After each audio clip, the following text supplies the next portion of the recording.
والسلام على سيدنا محمد رسول الله وعلى آله وصحبه ومن والاه ولا حول ولا قوة إلا بالله.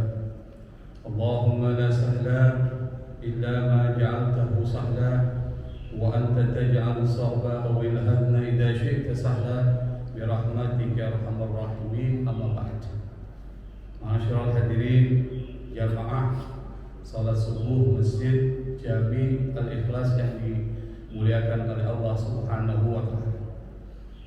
Pada kesempatan pagi yang penuh dengan keberkahan ini, kita masih bersyukur kepada Allah masih diberikan kesempatan untuk bisa menghadiri majelis yang sangat dimuliakan oleh Allah Subhanahu wa taala, yaitu majelis ilmu. Tidak banyak orang-orang yang dipilih seperti kita. Ada orang yang punya kesempatan tapi tidak mempunyai kemauan.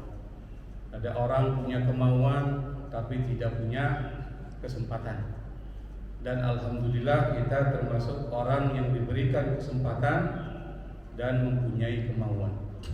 Digerakkan hati kita, diringankan langkah kaki kita, sehingga dalam keadaan mengantuk kita masih bisa hadir, duduk, mendengar tausiah keagamaan yang memang sangat dianjurkan oleh Islam sebagai bagian dari untuk memperkaya pengetahuan kita dan bagian untuk memperbaiki kehidupan kita. Pada kesempatan yang lalu kita sudah banyak membahas tentang adab. Adab itu artinya etika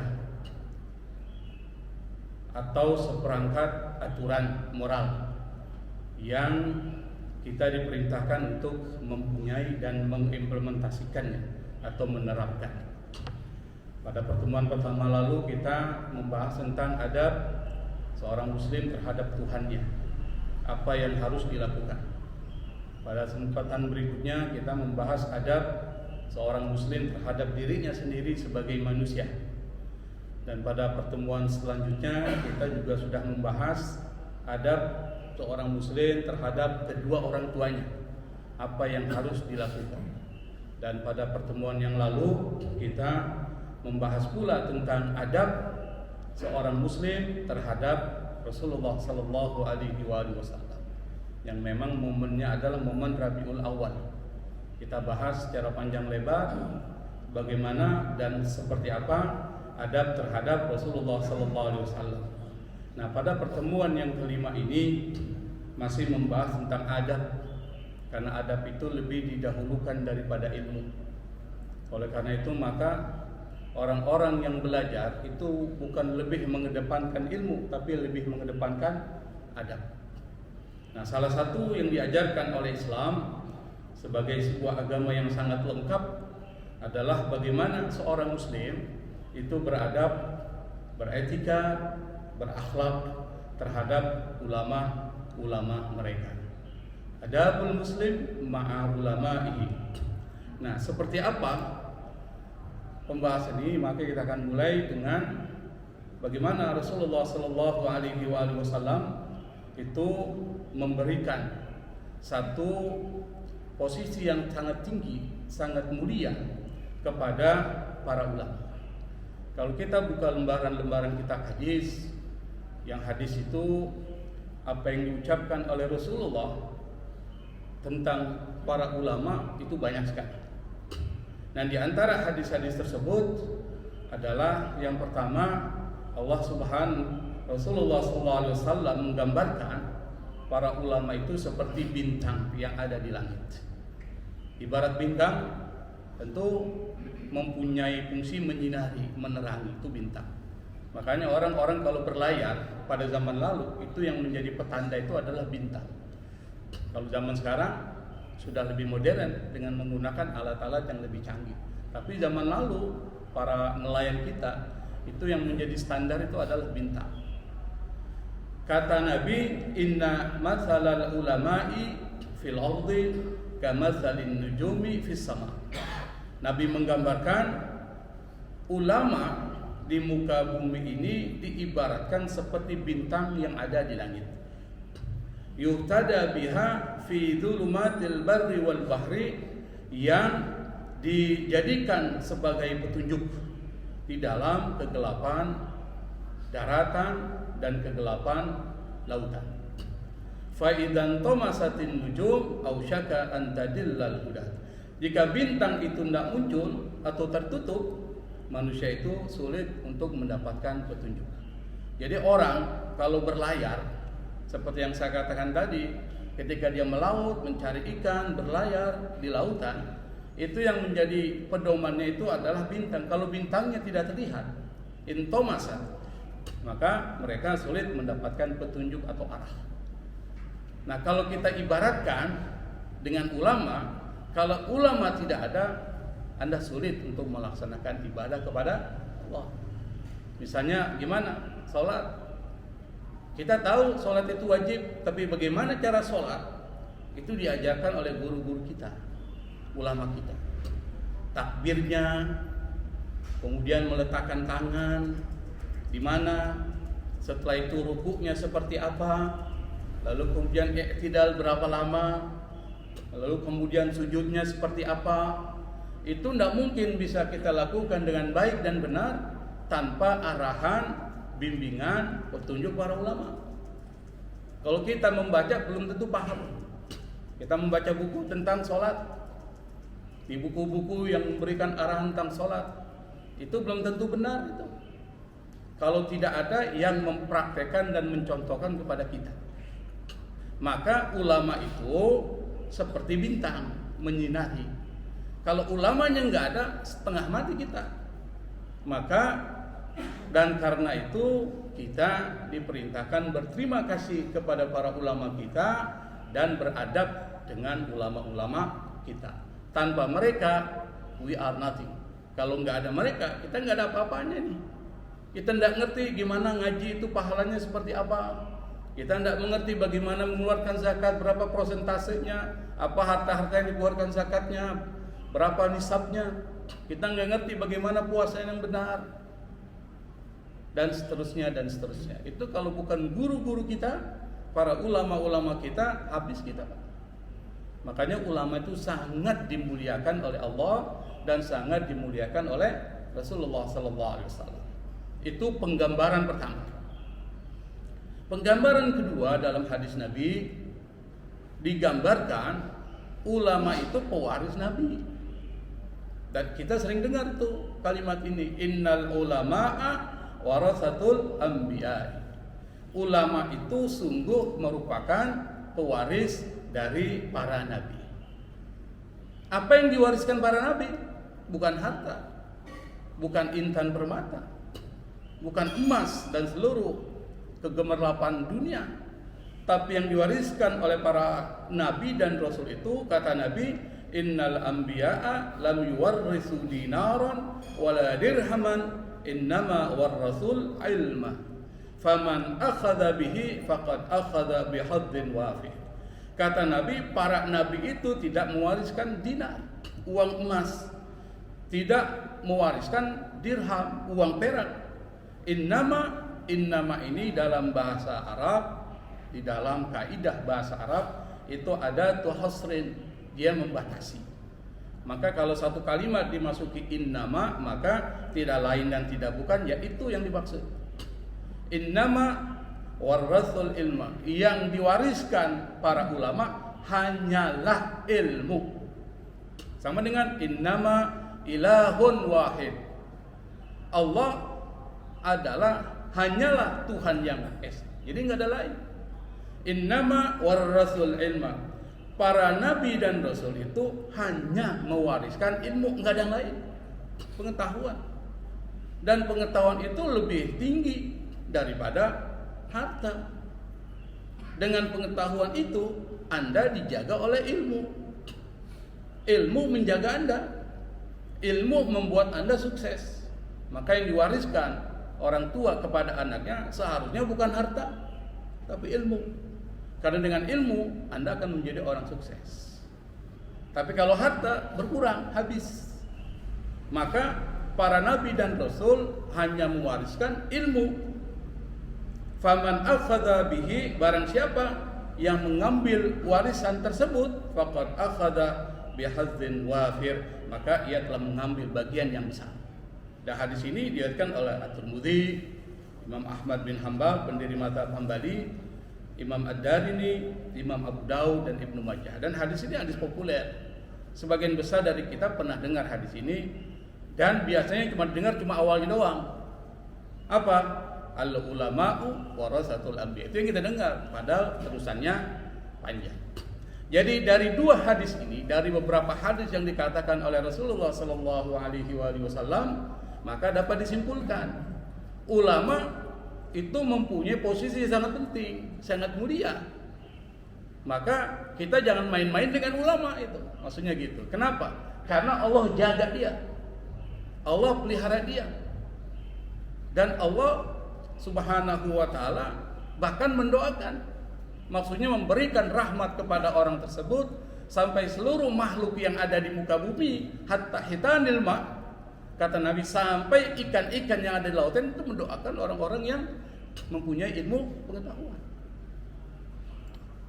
Nah, karena itu maka pertanyaannya, man humul ulama? Siapa itu ulama? Sampai posisinya menjadi sangat penting. Kata ulama, dalam tradisi masyarakat kita, masyarakat Muslim Indonesia, itu artinya orang yang alim, orang yang mempunyai ilmu, ulama. Padahal kata ulama itu adalah bentuk jamak dari bahasa Arab alim. Kata alim itu adalah isim fa'il dari alimah. Alimah itu artinya mengetahui. Orang yang mengetahui namanya alim, yang diketahui namanya ma'lum. Itu bahasa Arab begitu. Orang yang mengetahui atau mempunyai pengetahuan atau punya ilmu disebut dengan alim. Apapun namanya. Anda ngerti ilmu teknik komputer, anta alim. Engkau adalah orang alim, orang berilmu. Secara kebahasaan gitu. Anda pintar ilmu matematik, Anda alim. Anda adalah orang yang berilmu.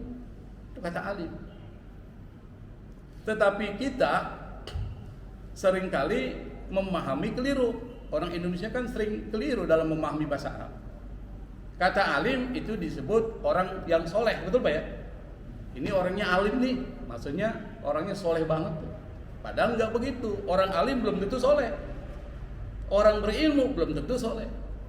Belum tentu taat, itu perlu dipahami. Di dalam komunitas Arab, orang-orang yang alim atau orang yang berilmu itu disebut dengan alim. Orang yang pandai fisika, kimia, matematika dan lain itu di dalam masyarakat Arab disebut dengan alim. Jamaknya ulama. Kadangkala ada orang yang memang pakar di bidang fisika itu disebut alama. Alama itu dari kata alim. Orang yang mempunyai pengetahuan yang sangat banyak, alama dalam bidang sains. Maka orang mengatakan alim itu saintis. Artinya orang yang mengetahui bidang keilmuan tertentu disebut dengan saintis di dalam ilmu-ilmu yang kita sebut dengan ilmu-ilmu sekuler, ilmu-ilmu dunia, al-ulum ad-dunyawiyah. Tetapi ketika kata alim jamaknya ulama itu diserap di dalam peristilahan Islam, maka kata itu kemudian mengalami perubahan makna. Kata alim dan ulama itu dikaitkan dengan ilmu agama. Jadi ada yang disebut dengan penyempitan makna dari makna yang luas menjadi makna umum. Jadi kalau sudah bicara istilah, maka dia mengalami penyempitan. As-shalah itu makna kebahasannya adalah doa.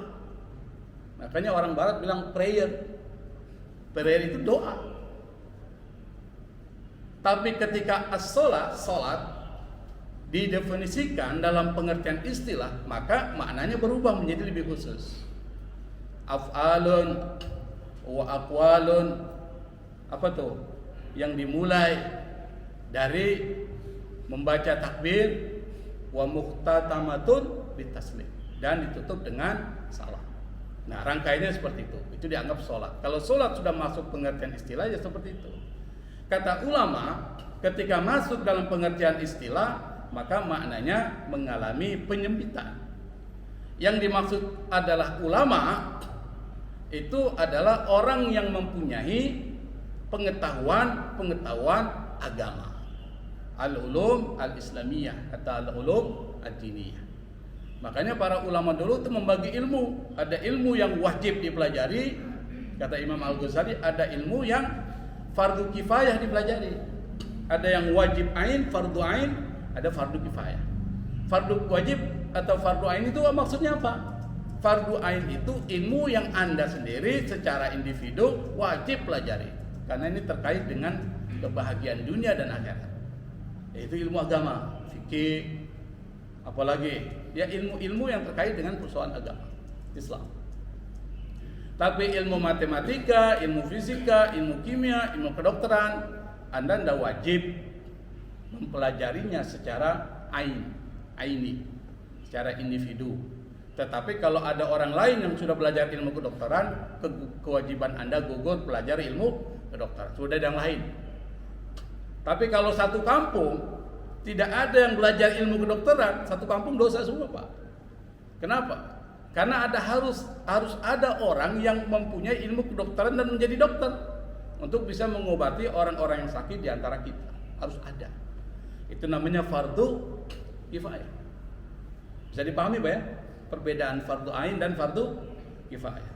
Nah, mempelajari ilmu agama itu fardu ain. Maka orang yang ngerti tentang Al-Quran dan ilmunya, ngerti tentang hadis dan ilmunya, ngerti tentang fikih dan usul fikih, ilmu yang terkait dengan persoalan istinbatul ahkam atau pengambilan hukum namanya usul fikih.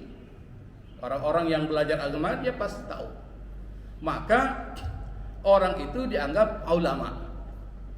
Tapi kalau tanya apakah sudah menjadi ulama ideal, belum tentu. Karena itu maka Imam Ghazali di dalam kitab Ihya Ulumuddin itu membagi ulama jadi dua tuh. Ulama dunya wa ulama ul akhirah. Ulama dunia atau disebut dengan ulama usu, ulama jahat. Yang kedua ulama ul akhirah, ulama yang orientasinya akhir.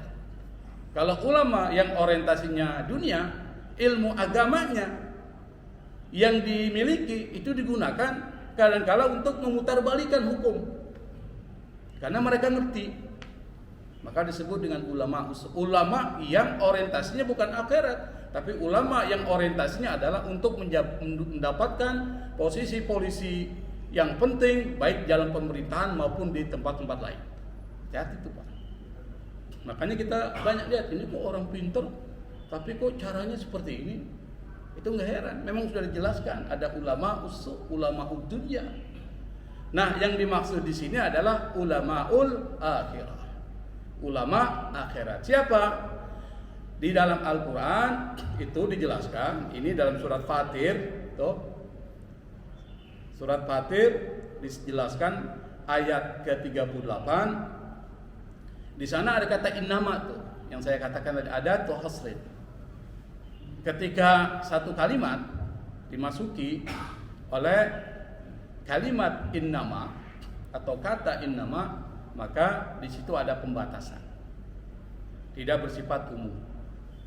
Kata Allah dalam Al-Qur'an dalam surat Fatir ayat 38, innama yakhshallaha min ibadihi al-ulama'u. Yang takut kepada Allah dari hamba-hambanya hanyalah ulama. Jadi mengartikannya gitu. Yang takut kepada Allah dari hamba-hambanya adalah ulama. Maka karakteristik yang kedua, seorang dianggap ulamaul akhirah selain punya ilmu, pengetahuan tentang keislaman, maka syarat yang kedua adalah ada khasyah, ada rasa takut, khauf. Bedakan khauf dengan khasyah ya. Karena dalam bahasa Arab itu kata takut itu bisa digunakan banyak kata yang muatannya beda. Kalau khasyah itu ketakutannya tingkat tinggi kepada Allah Subhanahu wa taala, dan ada dimensi spiritualnya di situ. Khasyah. Maka kita nggak boleh bilang saya takut ana akhsya, nggak boleh. Kita bilang ana khauf, saya takut, pakai khauf. Tapi kalau menggunakan kata yakhsya atau khasyya, itu dalam pengertian ketakutannya tingkat tinggi dan hanya kepada sesuatu yang maha tinggi. Innama yakhsyallaha min ibadihil ulama. Yang takut kepada Allah, khasyah, dari hamba-hambanya, hamba Allah adalah para ulama. Jadi karakter yang kedua yang harus melekat di dalam diri ulamaul akhirah adalah ada rasa takut kepada Allah. Orang yang takut kepada Allah, orang yang ma'rifat kepada Allah. Tuh maksudnya gitu. Apa itu ma'rifat? Mengenal Allah. Mengenal Allah maksudnya mengetahui sifat-sifat Allah dan mengetahui af'alullah, perbuatan-perbuatan Allah.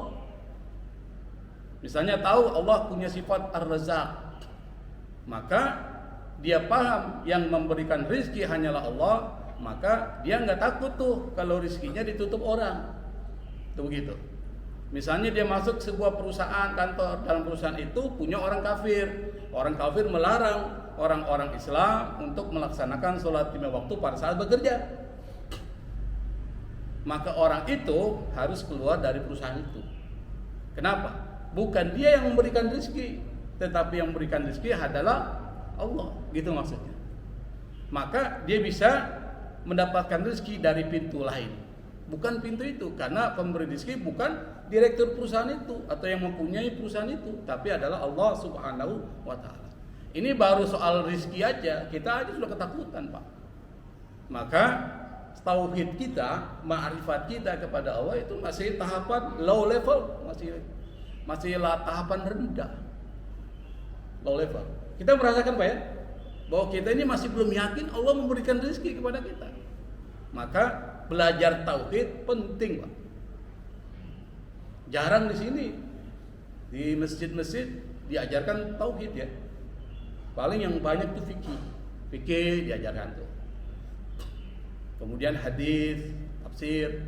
Tapi yang belajar tauhid itu jarang, Pak. Padahal tauhid ini penting untuk mengetahui sifat Allah dan af'alullah, supaya kita hidupnya itu benar-benar orientasinya adalah akhirat. Dunia, ya, kita bekerja untuk dunia. Bekerja di dunia mendapatkan rizki, tetapi orientasinya diubah, semuanya adalah demi keridhaan Allah Subhanahu wa Ta'ala. Maka orang yang takut kepada Allah itu adalah orang yang ma'rifatullah. Ma'rifat, mengenal Allah, semua sifat-sifatnya dia paham, semua perbuatannya dia paham.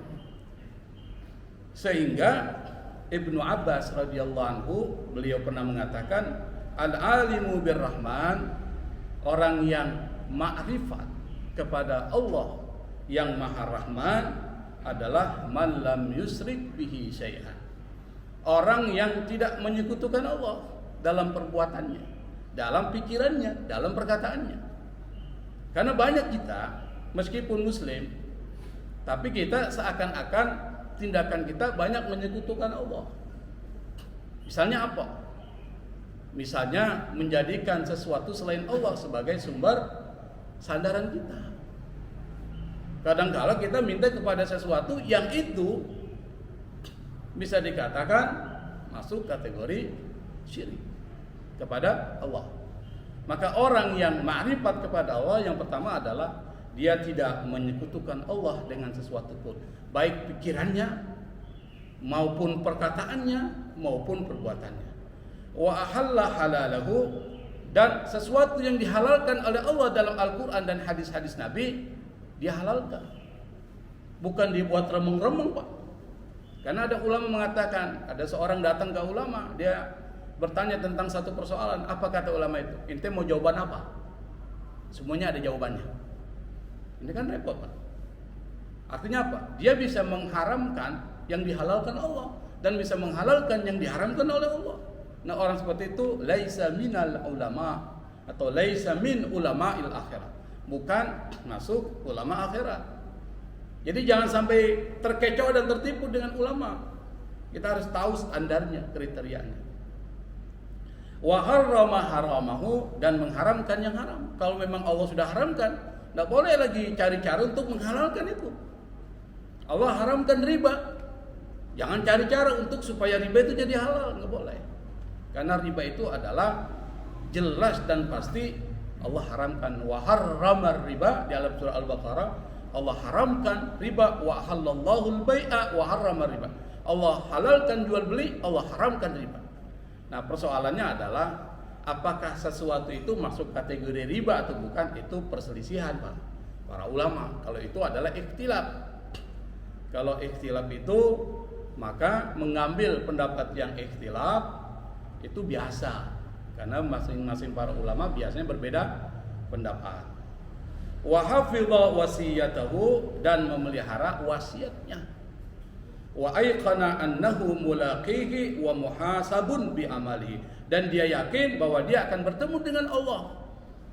Kalau dia yakin bertemu dengan Allah, dia persiapkan diri untuk pulang kepada Allah. Itu yang disebut dengan al-maut.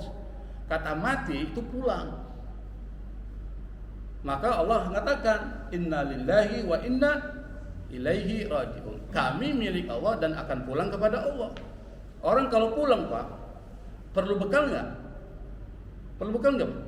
Anda mau pulang kampung nih, perlu nggak bekal? Perlu. Kalau Anda nggak bekal, Anda akan mengalami kesulitan-kesulitan dalam perjalanan pulang Anda. Maka untuk pulang kepada Allah, bertemu dengan Allah, itu perlu bekal. Apa bekalnya? Qalbun salim. Itu Pak ya, hati bersih. Makanya dalam Al-Quran disebutkan, yauma la yanfa'u malun wala banun illa man atallaha biqalbin salim. Di akhirat, pada hari akhirat nanti, hartamu nggak berguna, anakmu tidak bermanfaat, kecuali man atallaha biqalbin salim, orang yang bertemu, mulakillah, orang yang bertemu dengan Allah biqalbin salim, dengan hati yang bersih. Itu satu. Jadi bekal pertama untuk ketemu dengan Allah, para ulama tahu tuh. Para ulama yang ma'rifat kepada Allah tahu bahwa bekalnya yang pertama qalbun salim. Insya Allah kita akan bahas nanti Pak. Pada pertemuan-pertemuan lainnya kita akan bahas, khusus membahas tentang persoalan al-qalbu atau al-qulub. Hati itu apa? Kemudian bagaimana cara mendidik hati kita? Lalu dan seterusnya, apa penyakit-penyakit hati yang harus kita ketahui, kita kenali supaya kita hindari. Kita akan bahas supaya kita mulakillah, tahu bahkan bertemu dengan Allah, bekalnya apa gitu, harus tahu. Yang kedua, bekal kedua adalah watazawwadu fa inna khairaz zadit taqwa. Berbekallah kalian, dan ingat bekal yang terbaik adalah takwa. Meskipun ayat ini bicara tentang persoalan haji, tetapi lafaznya bersifat umum. Yang diambil adalah lafaz yang bersifat umum, bukan sebab yang bersifat khusus. Jadi al-ibrah bi umumil lafzi la bi khususis sabab. Itu kaidahnya gitu. Yang diambil adalah, atau yang dipertimbangkan adalah perintah dari lafaz yang bersifat umum, yaitu berbekal takwa. Bukan sebab yang bersifat khusus. Sebabnya adalah tentang persoalan haji. Maka bekal yang kedua yang harus kita bawa pada saat menghadap Allah, dan orang-orang ulama itu tahu, para ulama yang ma'rifatullah tahu bahwa bekalnya dua, qalbun salim dan taqwa. Dari mana dia tahu? Dia punya ilmunya Pak. Kalau kita nggak ngerti, kalau kita nggak paham itu, karena kita nggak punya ilmunya, karena kita bukan ulama. Maka wa aiqana annahu mulaqihi wa muhasabun bi amali, dan dia tahu, orang yang ma'rifatullah, bahwa dia akan bertemu dengan Allah, wa muhasabun, dan akan dihisab, dihitung nanti pada saat yaumul hisab amal-amalnya. Ada satu cerita Pak. Cerita ini adalah dari kita riwayat ya. Jadi ada seorang muslim, diceritakan Nabi itu diperiksa, dihisab. Yang dihisab apanya? Salatnya. Awwalu ma yuhasabul abdu yaumal qiyamah as-salat. Yang pertama kali dihisab, dihitung, itu salatnya. Pas dihitung, Nabi perhatikan di situ. Ditimbang, sholatnya 0 Pak, 0. Kata Nabi, coba timbang ulang. Ditimbang lagi, 0. Jadi sholatnya nggak mempunyai pengaruh pahala, investasi akhirat, bayangkan. Dan Nabi sudah bilang 14 abad yang lalu, kam min qa'imin laisa lahu min qiyamihi illa ta'ab. Berapa banyak orang yang sholat nggak dapat apapun dari sholatnya kecuali cuma capek doang. Dia ruku, dia sujud, apa saja, tapi nggak dapat pahala. Sholat seperti apa? Yang pertama, sholatnya itu bukan karena Allah. Itu satu. Yang kedua, tidak mengikuti aturan-aturan yang dibawa oleh Rasulullah. Makanya harus belajar fikih, Pak. Jangan asal sholat aja tuh. Kapan mengucapkan Allahu Akbar? Kalau dalam fikih mazhab Syafi'i, ketika mengucapkan Allahu Akbar, itu pada saat tangan di bawah ini nih, langsung ucapkan Allahu Akbar, baru turunkan ke mazhab Syafi'i. Jadi Allahu Akbar baru turunkan. Itu mazhab Syafi'i. Kalau mazhab lain enggak kita jelaskan di sini, tapi karena komunitas kita adalah masyarakat bermadzhab Syafi'i, maka dalam soal takbir aja ada aturannya. Jadi orang itu ditimbang 0, berarti ada masalah dengan sholatnya, dan itu sesuai dengan hadis Nabi itu. Nabi kemudian bilang, tunggu dulu, jangan langsung dieksekusi. Nabi buka catatan terkait dengan orang ini. Dia berselawat nggak kepada Nabi? Berselawat, Pak. Dicek. Ternyata dia termasuk orang yang berselawat kepada Nabi. Ada namanya. Oh, ini dia. Selawatnya banyak. Lalu kata Nabi, selawat ini dimasukkan dalam timbangan itu. Ternyata pas dimasukkan dalam timbangan itu, timbangan jadi berat, Pak. Artinya apa? Selawat membantu dia, memberikan syafaat. Maka Nabi itu memberikan syafaat. Bukan karena nabinya, tapi Allah memberikan izin kepada Nabi untuk memberikan syafaat kepada siapa? Umatnya. Maka kita beruntung jadi umat Nabi Muhammad SAW. Maka perbanyak selawat supaya timbangan kita akan jadi full. Karena sholat kita belum tentu diterima oleh Allah, belum tentu full. Dan seterusnya. Jadi ulama, sekali lagi saya ulangi, kesimpulannya adalah ulama ul akhirah yang disebutkan dalam Al-Quran. Satu, dia berilmu, ilmu agama, dan juga ilmu pengetahuan umum lainnya. Tetapi ilmu pengetahuan umum lainnya itu membuat dia takut kepada Allah. Rabbana ma khalaqta hadza batila. Orang yang berilmu itu akan mengatakan, semua ini ya Allah tidak ada yang sia-sia, semuanya ada manfaat. Yang kedua adalah punya integritas. Dia punya rasa takut kepada Allah dan hubungan dengan manusia baik. Itu ulama. Tidak menjadikan ilmunya untuk alat mencari posisi dan jabatan di dunia, bukan untuk kepentingan dunia. Kalau ada orang berilmu agama tetapi orientasinya dunia, itu namanya ulama dunia, ulama usul, kata Imam Al-Ghazali. Nah, karena ulama itu mempunyai posisi yang sangat penting, Pak, maka kita harus punya adab. Adabul muslim ma'a ulama'ihi, adab seorang muslim terhadap ulama-ulamanya. Karena ini makhluk yang jarang, Pak. Di sini belum tentu ada ulama. Saya bukan seorang ulama, saya seorang mudarris. Seorang yang mengajarkan apa yang saya pahami, tapi belum tentu saya amalkan, Pak. Belum tentu. Kenapa? Mengamalkan berat, mengajarkan mudah. Nah, saya mengajarkan ilmu tentang hati. Jangan tanya, saya sudah jalankan belum? Belum tentu, karena itu berat. Tetapi kewajiban saya adalah menyampaikan. Nanti masing-masing berusaha untuk menerapkan dalam kehidupan. Sama-sama kita bergerak. Nah, adab yang pertama yang harus dilakukan seorang muslim terhadap ulamanya adalah doakan mereka. Ad-du'a'u lahum fi hayatihim wa ba'da wafatihim. Tuh, pertama. Ulama itu didoain, bukan disebutkan keburukannya.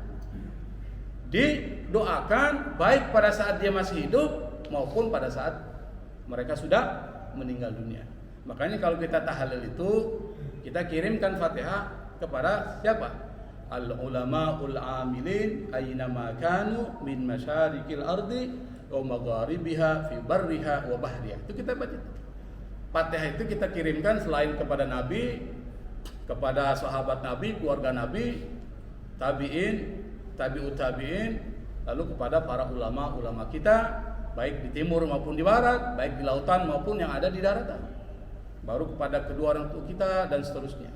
Jadi setiap saat orang menyelenggarakan tahlilan itu biasanya ada kiriman Al-Fatihah dan kiriman bacaan-bacaan tahlil, tasbih dan tahmid, qiraatul Quran dan salawat kepada Nabi yang dihadiahkan.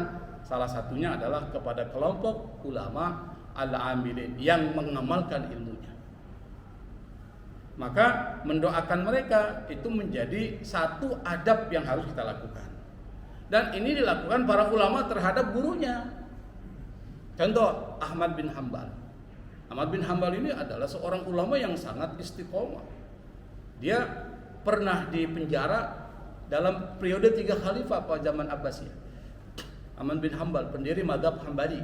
Mazhab Hambali ini adalah mazhab yang berkembang di Saudi Arabia, di Kuwait dan Qatar. Itu Hambali rata-rata.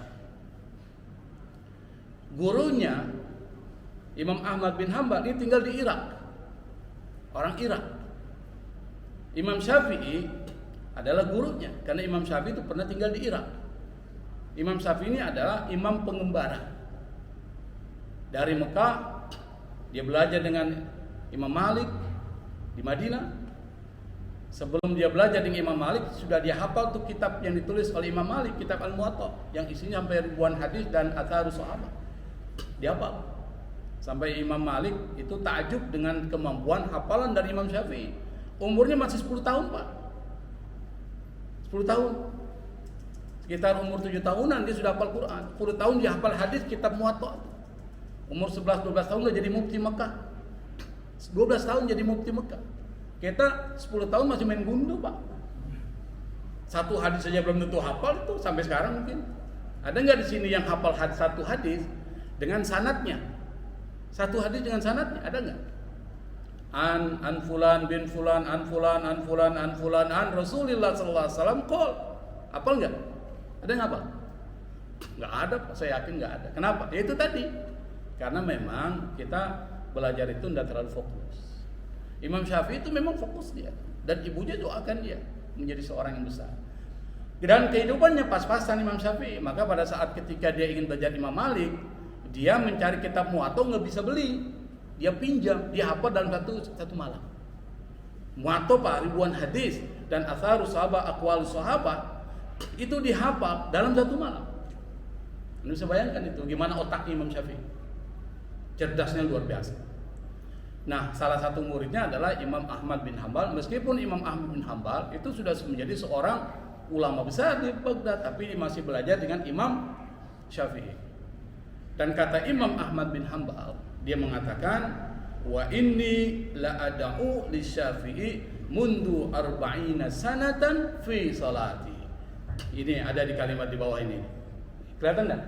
Nih. Wa qala Ahmad berkata, saya wa inni dengan kata inna di situ. Wa inni sungguh. Di sini ada 2 huruf taukid loh. Pertama inna jadi ini, di sini namanya la. Ini 2 huruf taukid. Artinya apa? Imam Ahmad bin Hanbal itu benar-benar doa Imam Syafi'i gitu. Wa inni la ad'u li Syafi'i, sungguh saya benar-benar mendoakan Imam Syafi'i, guru saya, mundu arba'ina sana, selama 40 tahun. Di mana? Fi sholati. Di dalam sholat saya. Adakah kita doakan guru kita, Pak?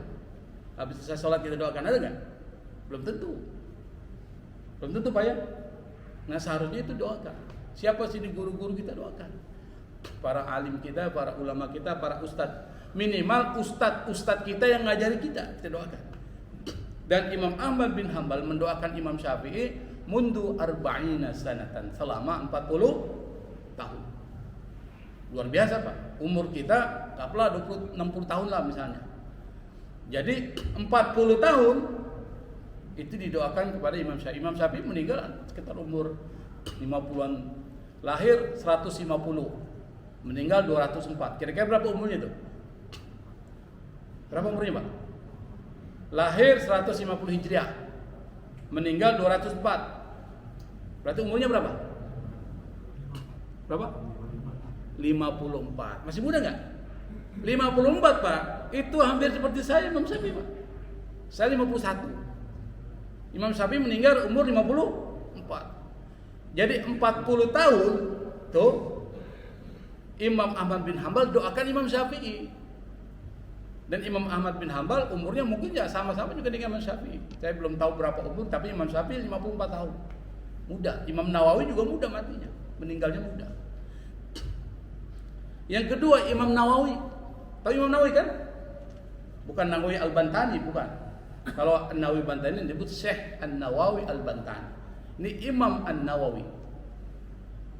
Imam yang tinggal di Damaskus, Syria. Jadi kalau bicara tentang Syam, itu Pak Syam, itu Damaskus, Libanon, Palestina tuh Syam. Nanti kiamat itu terjadi akan dimulai dengan perpecahan besar, konflik besar di wilayah Syria, di wilayah Syam. Sekarang terjadi nggak? Palestina, Syria pernah terjadi pergolakan besar. Jadi antara Syria, Libanon, dan Palestina itu disebut dengan Syam, Ardu Syam. Sekarang Palestina mulai bergejolak. Ini sudah akhir zaman. Maka banyak mempersiapkan diri untuk mulaqi Rabbi, kita menghadap kepada Tuhan kita. Imam Nawawi itu seorang ulama besar. Dia punya banyak guru. Jadi pada saat ingin murojaah, ingin mutolaah kepada gurunya, membaca di hadapan gurunya, Imam Nawawi itu pada saat perjalanan ke rumah gurunya, dia bersedekah. Jadi dia bersedekah kepada orang, dia berdoa kepada Allah Subhanahu wa taala, ya Allah, tutuplah aib guruku dariku. Doanya. Hingga aku tidak melihat kekurangan beliau dan tidak ada orang lain yang menyampaikan kepadaku mengenai aib beliau. Hewan enggak Pak Imam Nawawi? Jadi dia minta sama Allah, jangan perlihatkan aib guruku. Kenapa? Ustadz, muallim, ulama itu manusia Pak. Pasti ada kesalahannya. Dia punya rasa. Ada potensi baik dan buruk yang bergerak. Boleh jadi saat itu dia sedang marah-marah. Kita bilang, apa tuh masa ulama marah-marah mulu? Itu aib dia, kekurangan dia. Tetapi kita jangan mengungkapkan aib itu. Bahkan pada saat ketika kita mau mengaji, kita minta sama Allah, ya Allah jangan perlihatkan aib guruku kepadaku, sehingga aku nanti akan berkurang dalam penilaianku terhadap guruku, supaya dihilang. Dan jangan sampai ditutup pula, jangan sampai ada orang yang mengabarkan kepadaku tentang aib guruku. Itu doanya Imam Nawawi. Makanya jangan heran kalau Imam Nawawi dia nggak pernah menikah Pak ya. Itu karyanya banyak Pak. Riyadus Shalihin ditulis oleh Imam An-Nawawi yang kita baca itu. Kemudian kitab Al-Azkar yang berisi tentang zikir-zikir itu Imam An-Nawawi. Kitab fikihnya yang sangat masyhur namanya Al-Majmu' Syarhul Muhaddab. Kitab fikih terbesar dalam mazhab Syafi'i dan menjadi rujukan banyak orang yang di dalam kitab fikih itu banyak pendapat dari para ulama-ulama mazhab. Berarti Imam Nawawi adalah imam yang sangat pintar dan mengetahui banyak persoalan-persoalan dalam persoalan fikih. Dan dia juga memberikan syarah terhadap hadis yang dikumpulkan oleh Imam Muslim, yaitu Syarhun Nawawi bi Sahih Muslim. Jadi syarah Nawawi terhadap Sahih Muslim. Jadi ada kitabnya. Dan kitabnya berjilid-jilid. Siapa yang tulis? Imam An-Nawawi. Berarti imam besar. Dalam mazhab Syafi'i, beliau termasuk yang disebut dengan mukharrij. Mukharrij itu adalah ulama yang mentakhrij pendapat-pendapat para ulama-ulama mazhab. Adab yang kedua, adamu raf'is sauti awil kalami amil kalami fi hadratihim. Kalau di depan ulama itu kalau ngomong jangan meninggikan suara, Pak. Suara jangan lebih tinggi dari ulama. Maka kalau saat ketemu ulama di pintu ente panggil, Ustaz, itu jangan tuh Pak, datang, fadhal Ustaz. Jadi dengan suara yang tidak boleh meninggikan suara di hadapan para ulama. Kenapa? Karena ulama itu pewaris Nabi.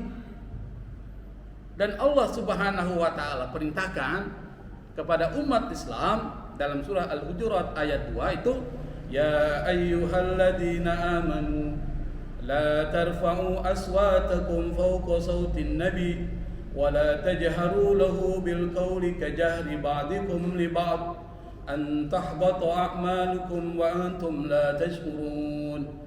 Allah bilang, wahai orang-orang yang beriman, la tarfa'u, jangan tinggikan, aswatakum, suara-suaramu, fawqa sautin nabi, di atas suara nabi.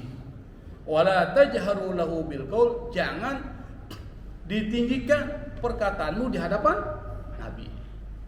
Maka di sini larangan. Kenapa ayat ini turun? Ayat ini turun berkenaan dengan Bani Tamim. Ini Bani Tamim nih. Bani Tamim ini datang kepada Nabi dari Madinah. Datang, dia bilang, ya Rasul, engkau adalah orang yang banyak pengetahuannya. Kami ini sedang dalam proses masalah mengangkat siapa pemimpin untuk memimpin Bani kami, Bani Tamim. Menurut engkau gimana ya Rasul? Tiba-tiba Abu Bakar teriak, Abu Bakar, si A, saya nggak hafal namanya yang disebutkan, si A itu yang paling pantas jadi pemimpin Bani Tamim. Umar balas, bukan si A, si B, suaranya tinggi Pak. Akhirnya terjadilah keributan antara Abu Bakar dan Umar terkait dengan persoalan siapa yang menjadi pimpinan Bani Tamim. Sampai kemudian itu mengganggu Rasul. Suara itu gaduh mengganggu Rasul. Turunlah ayat ini. Pada saat turun ayat ini, Abu Bakar menangis. Lalu minta maaf sama Rasul dan berjanji tidak akan lagi meninggikan suara. Kalau dia bicara dengan Rasul, dia berbisik Pak. Jadi kalau bicara sama Rasul, dia bisik. Pelan banget. Kenapa? Takutin dengan ini ayat. Umar bin Khattab sama. Dia akhirnya banyak mengeluarkan hartanya untuk bersedekah supaya menghapus amalan-amalan dia itu. Dia khawatir antah bato amalukum. Dia khawatir kalau amal-amal dia yang selama ini dilakukan karena meninggikan suara di hadapan Nabi itu terhapus.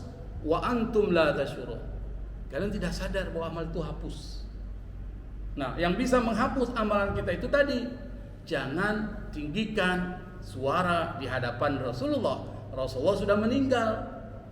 Maka siapa ini ayat ini berlaku? Al-ulama. Kenapa?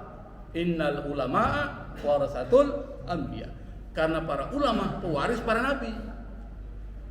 Yang mewariskan orang yang mulia, yang diwariskan tentunya mulia, yaitu ulama. Maka meninggikan suara kita di hadapan para guru kita, para ulama kita, jangan. Makanya di dalam kitab Adabut Ta'lim wal Muta'allim tuh, dalam Ta'lim wa Muta'allim itu diajarkan tuh gimana caranya kalau ada guru lagi ngajar, Anda harus seperti apa dan seterusnya dan seterusnya. Itu dibaca. Ta'lim Muta'allim. Itu kitab tipis yang diajarkan di pesantren-pesantren salaf. Nah, adab yang kedua adalah seperti itu. Nah, adab yang ketiga yang terakhir, meskipun banyak ya adabnya, saya ambil 3 aja supaya kita bisa merenungi. Al-kaffu an dzikrihim bisu fi ghaibatihim. Jadi jangan sampai kita menyebutkan keburukan-keburukan mereka pada saat mereka nggak ada. Gitu loh. Kan kadang-kadang kita begitu tuh, Pak. Kalau guru kita nggak ada jadi jelekin. Jangan. Kita harus tutup aib mereka. Kenapa? Di anna luhumal ulama masmumatun. Karena dagingnya para ulama itu beracun. Maksudnya apa? Anda kalau makan makanan yang beracun, mati nggak Pak? Mati nggak? Mati. Maka ketika menceritakan keburukan-keburukan para ulama, hati-hati Anda bisa mati itu di hadapan Allah. Kenapa? Mengucapkan kalimat-kalimat yang buruk kepada para ulama-ulama kita yang lurus, para habaib-habaib kita yang lurus dekat kepada Allah, hati-hati Pak. Ini para bazar-bazar kan seenaknya aja. Habib lah dia hina-hina, para ulama lah dia hina-hina. Ini banyak tuh. Memang dibayar mereka karena dibayar mereka berani, padahal akibatnya bahaya. Salah satu akibatnya bisa Allah langsung azab di dunia itu. Kenapa? Karena Allah yang bilang, Nabi yang bilang man adza waliyan faqad adantuhu bil harbi. Kata Nabi dalam hadis qudsi, Allah berfirman, barang siapa ada waliyan mengganggu dan membuat para wali kita menjadi terganggu, man ada waliyan, apa kata Allah? Faqad adantuhu bil harbi. Maka aku umumkan kepada orang yang mengganggu dan menyakiti para ulama, perang kepada mereka.